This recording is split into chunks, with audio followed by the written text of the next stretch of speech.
ზანდუკელის ქუჩის პირველ ნომერში დგას სახლი, რომელიც საქართველოს უახლესი ისტორიის ყველაზე მღელვარე მოვლენებს ინახავს. ეს არის მერაბ კოსტავას სახლი, ადგილი, სადაც ეროვნული მოძრაობა დაიბადა.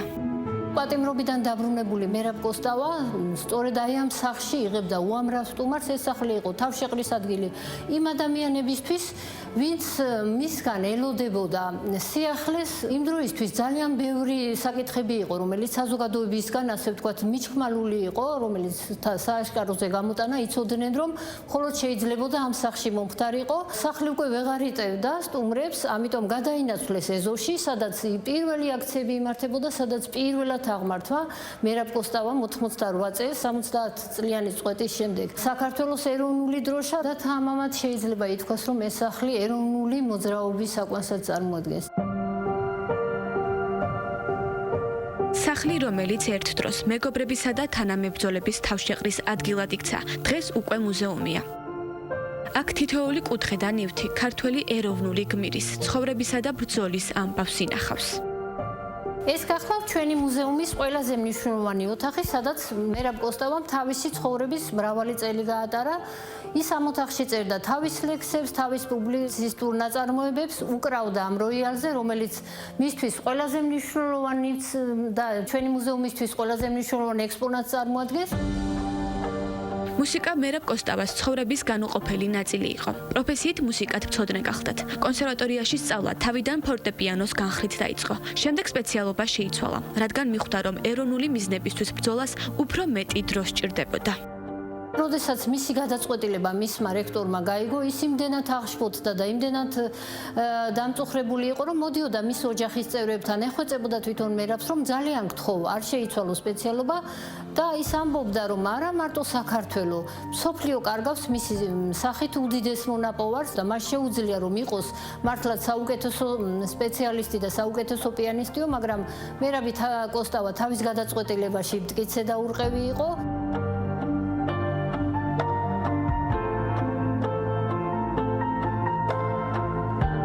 ასევე აღსანიშნავია ისიც, რომ მერაბ კოსტავა არაჩვეულებრივი პედაგოგი, მუსიკის პედაგოგი იყო. მას იმდენად კარგი პედაგოგიური მონაცემები ჰქონდა, რომ ძალიან ბევრი მოსწავლე ცდილობდა, რომ ის კლასში მოხვედრილიყო.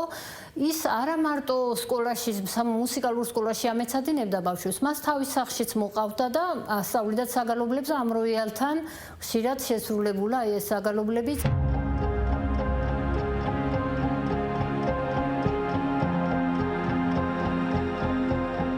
ახლა ჩავდივარ ჩვენი ექსპოზიციის ერთ-ერთ მნიშვნელოვან ნაწილში, პირობითად მოწყობილ საგანში.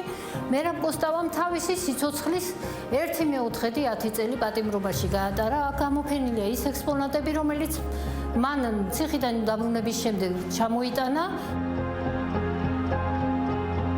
კედელზე განთავსებულია ამონარიდი მისი ერთ-ერთი ესედან თავისუფლება, სადაც ის ამბობს, რომ ნამდვილი თავისუფლება საკანში იშვაო და ის ყოველთვის ფიქრობდა, რომ იქაც საკანშიც ის მართლაც თავისუფალი ადამიანი იყო, ვერაფერი ვერ ჩაახსოვს ადამიანის შინაგან თავისუფლებას, თუ მას თავის თავში უკვე ნაპოვნი აქვს ეს თავისუფლება. მუზეუმის ეს სივრცე არა მხოლოდ ნივთებს, არამედ მოგონებებსაც ინახავს. აქ გამოფენილია მერაბის პირადი ნივთები, ჟილეტი, რომელიც პატიმრობიდან დაბრუნებულს ეცვა, წერილები, ძველი ფეხბურთის ბურთი, რომელიც მის ამ სპორტისადმი სიყვარულს გვახსენებს. არის ერთ-ერთი მოგონება, რომ დავით ყიფიანმაც, რომელიც იცნობდა პირადად მერაბ კოსტავას, ერთ-ხელს თხოვა, რომ მისთვის დახმარება გაეწია, როდესაც თბილისის სხვადასხვა უბნებს შორის იმართებოდა ბავშვებს შორის შეჯიბრი და დახმარებოდა მათ და როგორც მათი მწვრთნელი, მათთვის მეგზურობა გაეწია. შედგა მართლაც ეს მატჩი, ამ მატჩის დროს პირველი ტაიმი დამთავრდა მისი გუნდის წაგებით, მისი გუნდი აგებდა 3-0-ს და შესვენების დროს მან გადაწყვიტა, რომ შეეცვალა ტაქტიკა, გამოსავალი იპოვა ასე, რომ გადაადგილა ფეხბურთელების პოზიციები და მეორე მატჩი დამთავრდა 4-3 წააგეს მათ და როდესაც თამაში დამთავრდა, ყველა გამოეშურა დინამოს მწვრთნელებიც მერაბ კოსტავასკენ. მერაბს ეგონა, რომ უბრალოდ ამ ფეხბურთელებით აღფრთოვანდნენ და უნდა მათ გასაუბრებოდნენ, მაგრამ პირველი რაც მათ შესთავაზეს მერაბ კოსტავას ეს იყო, რომ ხომ არ დაიწყებდით ჩვენთან დინამოს საწვრთნელ ბაზაზე მუშაობას, იმიტომ რომ თქვენ მართლაც არაჩვეულებრივი მწვრთნელის უნარები გაგაჩნიათ.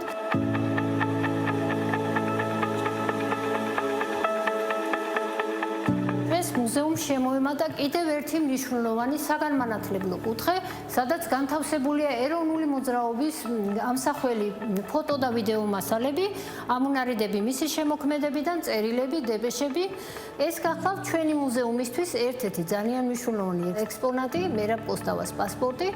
1988 წელს მის მიერ დაარსებულ ილია მართლის საზოგადოებაში ისინი უკვე თვლიდნენ, რომ დამოუკიდებელ საქართველოში ცხოვრობდნენ და მალე დადგებოდა ეს დღე, ამიტომ მათ პირობითად შექმნეს ეს პასპორტი, რომელშიც მერაბ კოსტავა უკვე მოიაზრება როგორც დამოუკიდებელ საქართველოში მაცხოვრებელი ადამიანი. სახლ-მუზეუმი დღეს მხოლოდ ისტორიული არქივი აღარ არის. ეს არის სივრცე, სადაც მერაბ კოსტავა არა მხოლოდ ეროვნულ გმირად, არამედ მის მიღმა მდგომ ადამიანად გვევლინება. მუზეუმის მიზანი სწორედ ესაა. აქ მოსულ სტუმრებს იგი უცნობი კუთხით გააცნოს და მის შესახებ მრავალი საინტერესო ისტორია მოუყვეს.